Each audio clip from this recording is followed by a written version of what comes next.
Hello everyone! Hi! Welcome to our World of Yoga Wednesday. Yes, I'm walking down the stairs. Oh my gosh, I'm stepping out into the wilderness. It's a little cold, but I was super excited to come outside because it's snow! Yay! So I thought this is the perfect chance to get outside, get some fresh air, and talk to all of you as we do our World of Yoga Wednesday today. I was gonna wear my headphones and I just realized I forgot them, but hopefully I don't annoy the neighbors. We'll see. So yeah, look at this. I wouldn't quite say winter wonderland, but it's getting there. It's getting more wonderful. Although I thought it was still snowing. I think it's stopped now, so we'll see. But oh my god, it's so nice. I'm so excited. I'm really excited about the snow. Like, most of you who know me know we lived in Miami for the past 6 years, and we just moved to Chicago a few months ago, so I'm super excited for winter for the first time in a really long time. And I'm gonna walk in the street, so I do have my mask with me just in case I come past anyone, but I want to keep it off if I can so I can talk to you all. Our neighborhood's pretty quiet, so I don't think I'm gonna pass too many people. So why am I here on Instagram Live? Well, this is World of Yoga Wednesday, and I'm Ashley. If you don't know me, I'm the yogi next door. This is where I come on once a week, our kind of weekly series, video series, and I come on Instagram Live and teach you something about the world of yoga. So last week I had a guest. Some weeks I'll have guests, some weeks I won't. And this week I do not have a guest except for Father Christmas, maybe. Just kidding. I do not have Father Christmas. I should have worn my Santa hat. I didn't even think of that. Next week. I got my Hawkeyes hat on. Yay! Rooting for my home team. But I come on once a week and share something that I know about the world of yoga with all of you. So it's your chance to learn a little bit more about yoga. What does that mean? How does it look? And maybe gain a little more knowledge, gain a little more insight, and get to know me a little bit better. So, what are we talking about this week? We are talking about Ashtanga. Hi doggy. So cute. Cute little dogs walking. We're talking about Ashtanga. That is the 8 limbs of yoga. So, you're probably thinking, like, what is she talking about? 8 limbs. Limbs might not be the most clear word, although it is the word, because Ashtanga literally translates to 8 limbs. But I would maybe describe it a little better as 8 pieces. 8 pieces of the yoga puzzle. 8 parts that make up this wheel of yoga. So that kind of is a little more clear of what we'll be talking about today. Now, why?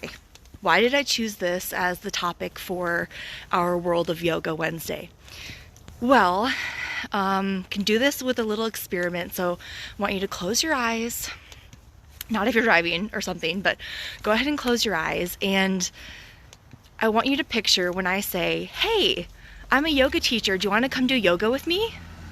What's the first image that comes to mind? Probably many of you, especially if you are from a Western culture, grew up in Western culture, and definitely my image of what yoga is until I started learning about all of this is a super bendy, flexible, athletic type person who's contorting themselves into a weird shape and, maybe like sitting down feeling super zen or something like that. Now, while that's not necessarily wrong, it is one part of yoga, but it's only one of the 8 parts. So, I think one of the main reasons that I wanted to talk about this today, I think I'm going to put my mask on just in case I pass people. One of the main reasons I want to talk about this today is because many of us have, oh my gosh, I'm struggling, guys. Many of us have this misconception of what yoga is, what it entails, and all that it can encompass and be like. So, more dogs playing. The dogs are really enjoying the snow. I don't know if the people are as much, but so the first reason I want to talk about this is just to maybe open people's minds and kind of give us a different idea of what yoga is and can be, and kind of change some of these misconceptions of what yoga only is. It's not just a physical practice. Also, I want to talk about this because I feel that as a society, we're commonly so worried about placing restrictions on ourselves. We're worried about what we should be doing, what yoga should look like. Like, I think a lot of people think, well, I can't do yoga because I can't do a back bend, or I can't do yoga because I'm not super flexible. Like, I can't even touch my toes. I can't do yoga. It's just simply not true. And I'm super happy to be able to share some more information, some more insight into what that looks like and what that means to practice yoga, what yoga really is, and the importance of just simply being open to this concept. So all week in our classes with Energy Flow Yoga, we've been really focusing on, slowing down, tuning in, really turning inwards, like turning more internally, and thinking about setting these intentions for what we really want, what we want in life, what we want within ourselves. What are those things really calling to us that we can draw more of those things into our life, and then noticing the things that are not, we're noticing things are no longer serving us, and learning how to let go of those things. So I think this is our chance, learning about these 8 limbs. Oh no, I didn't realize I was coming onto this busy street. I'll get off in one block. Learning about this concept of the 8 limbs of yoga kind of opens up a world of new possibilities for us. Learning more about like different ways to practice yoga. If you're feeling really tired one week, you don't have to not practice yoga because it's more than just that physical practice. So, without further ado, I say let's get into the nuts and bolts of this and really describe what are these 8 limbs and what do they mean. So Ashtanga literally means 8 limbs. Now we get this concept of 8 limbs from the Sutras of Patanjali. So Patanjali was an Indian sage who basically took all of the knowledge and practices of yoga of his time and compiled them into this one text, the Sutras.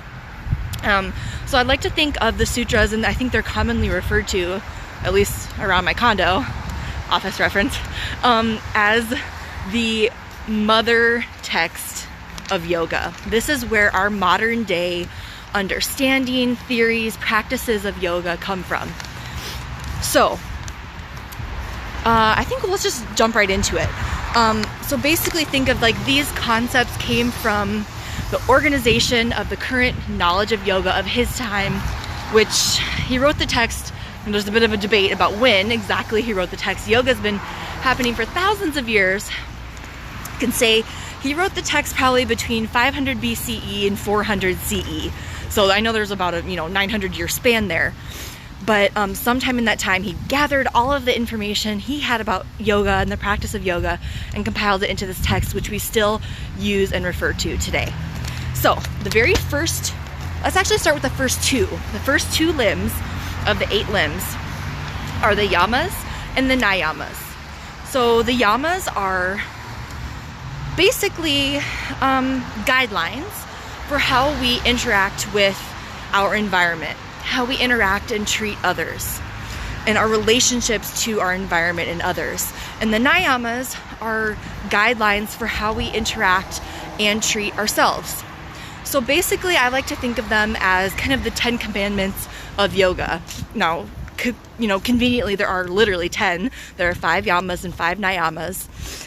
And they're really like the golden rules of yoga, helping guide you in how to treat others and treat yourself, about very simple concepts like non-violence, not practicing violence against other beings, ahimsa, self-love, accepting yourself and respecting yourself. So these kind of concepts.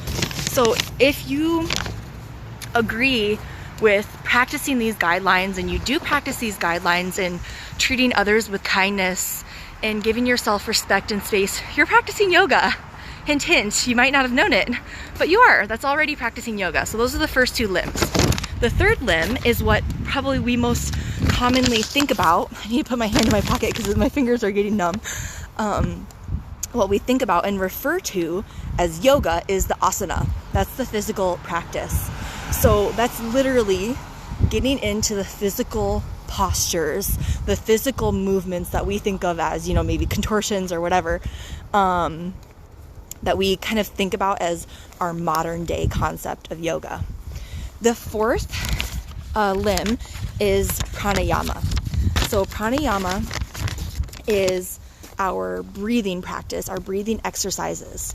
Prana literally means life force. So kind of more than just the concept of oxygen, like it's more than air, it's more than breath, but it's really this concept of as we inhale, we're taking in this energy that sustains our life.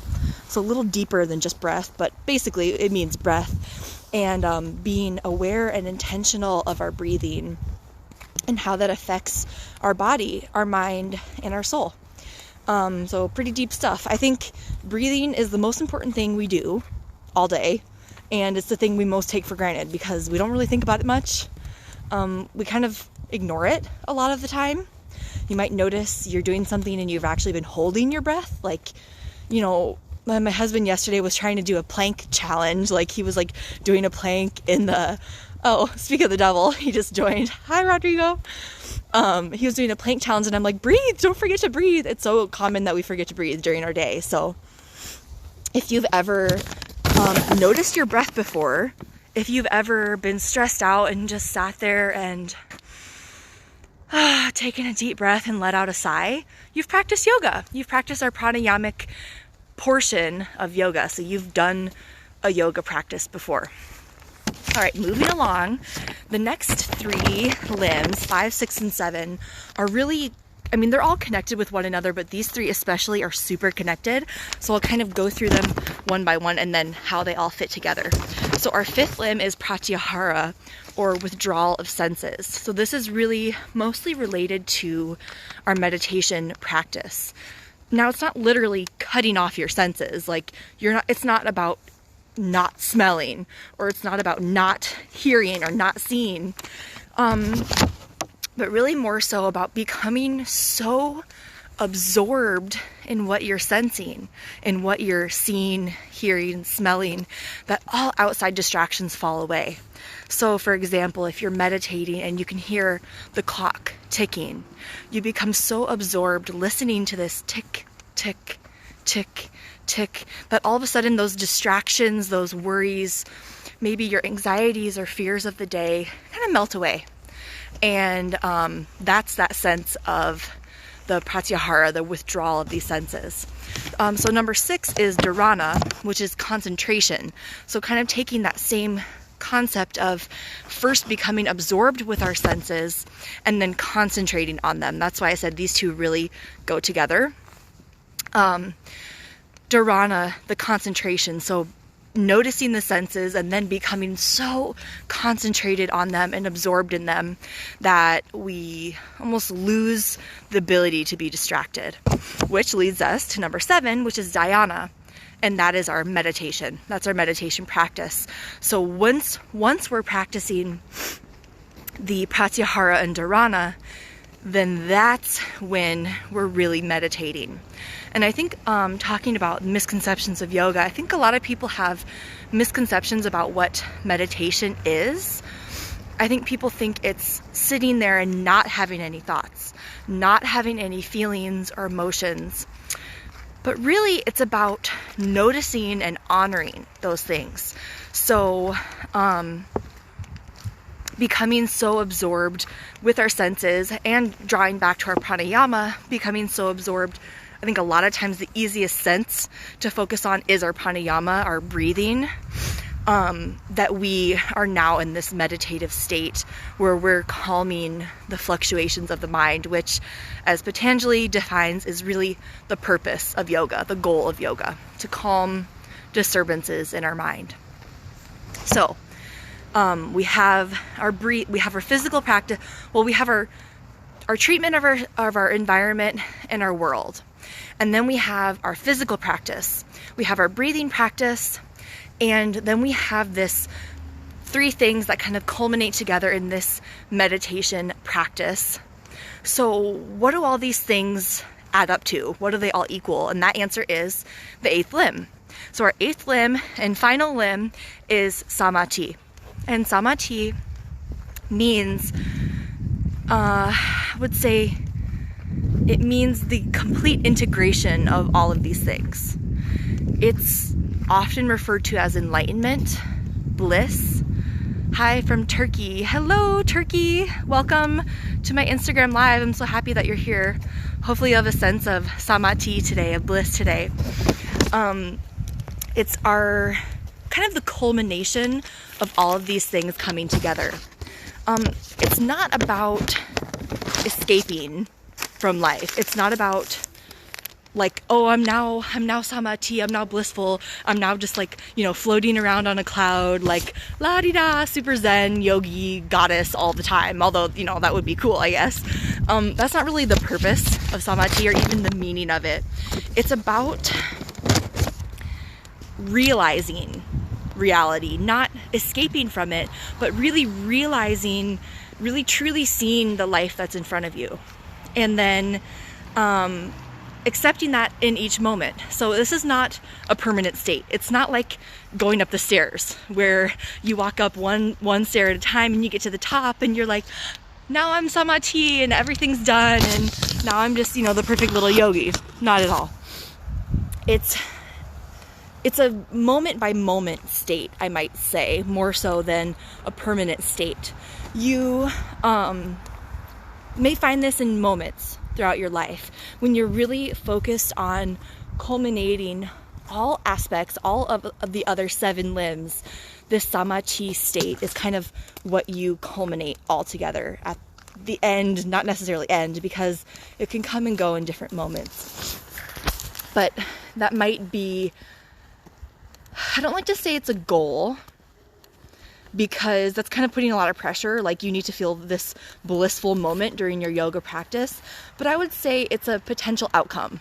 Let's put it that way. It's not necessarily a goal that you're striving upwards toward. It's an outcome that you may find if you practice dutifully. So there you go.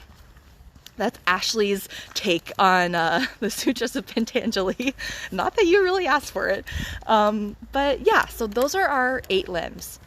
Our interactions with our environment and others, our interactions with ourselves, our asana, our physical practice, our breathing practice, all of the aspects of meditation, the concentration, the focusing on our senses. What I'm always talking about in our practice is noticing your breath, noticing your body, noticing the sensations that are happening in your body. That's all our meditative practice, just sneakily put in to the middle of our physical practice and you didn't even know it. So there you go, guys. Those are the 8 limbs of yoga. You're 8 limbs smarter than you were yesterday if you didn't know this all before. If you have already know about this and already heard about it before, I hope you got something useful from my take on it, from my perspective. And if not, well, then reach out to me and maybe you can give me something useful or something interesting, an interesting take on with your perspective. So I hope you all have a little bit of a different perception of what yoga is today, that it's not just this physical practice, but so many different things that can culminate and help us lead more harmonious and joyful, blissful lives if we practice intently. So I hope you all have a wonderful day. Happy Wednesday. This was our world of yoga. I'm about to get run over by a FedEx truck. Oh my gosh. Should not be walking in the street doing this probably. It's a bad example. But it's a very quiet neighborhood, I promise. Hopefully you all have a wonderful Wednesday. Tune in next week to our World of Yoga Wednesday, where I share some more insight and information with something regarding the world of yoga. So everyone have a wonderful day. If you're watching this on the replay, send me a message. Let me know your thoughts, perceptions, ideas. And I'd love to hear from all of you. Have a wonderful day. Thank you so much for joining me. And as always, the light in me sees and honors the light in you. Namaste. Bye, friends.